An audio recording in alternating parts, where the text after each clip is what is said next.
Okay, so here we have a prototype of a few parts for the DrupalCI modernizing testbot initiative. Here we have a very overview diagram of all the parts and how they react or how they work together.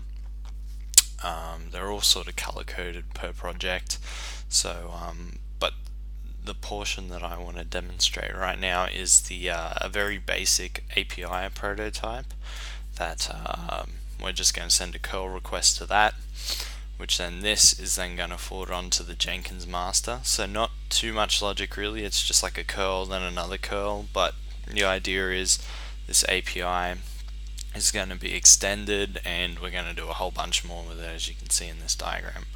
But for now it's a curl request to the API.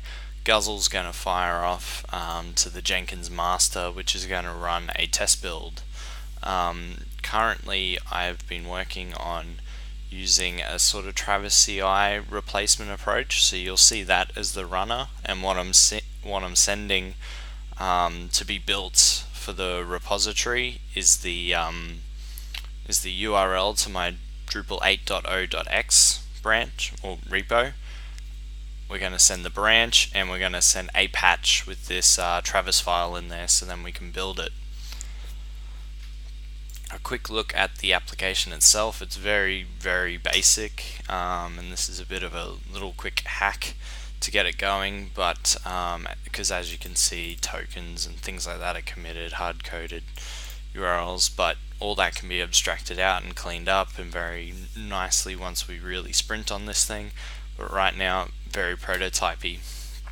So this router or API is living up on just a little DigitalOcean host of mine, and this is also the IP of the Jenkins host with a build called test patch, which we have secured away by a token, and we also pass on the repo, the branch, the patch.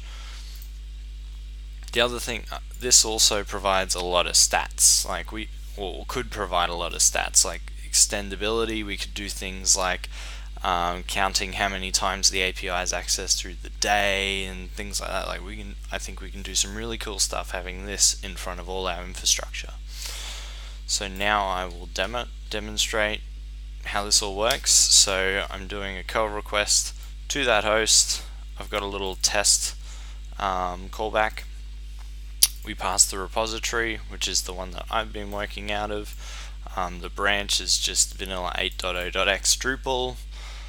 The patch, so this is the patch that I've been working on that provides a Travis file, and we're going to send that,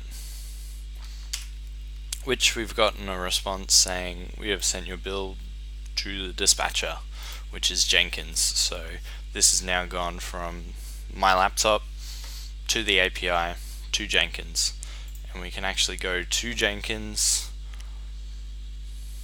and see that we have a test patch building. I'm not going to go into too much detail about the actual Travis run build itself here, but as you can see, it's taken it, it's applied the patch due to the fact that it's actually running the build. If we didn't have a Travis file, it wouldn't have known to do this apt-get update business. So as you can see, it is building and it's starting to run our test suite. So moving forward, these are all three of these components, the API, Jenkins, and the runner, they're all separate projects and separate components, and yeah, as we sprint on each one, they're going to get more solid and they're going to work together really well. So thank you.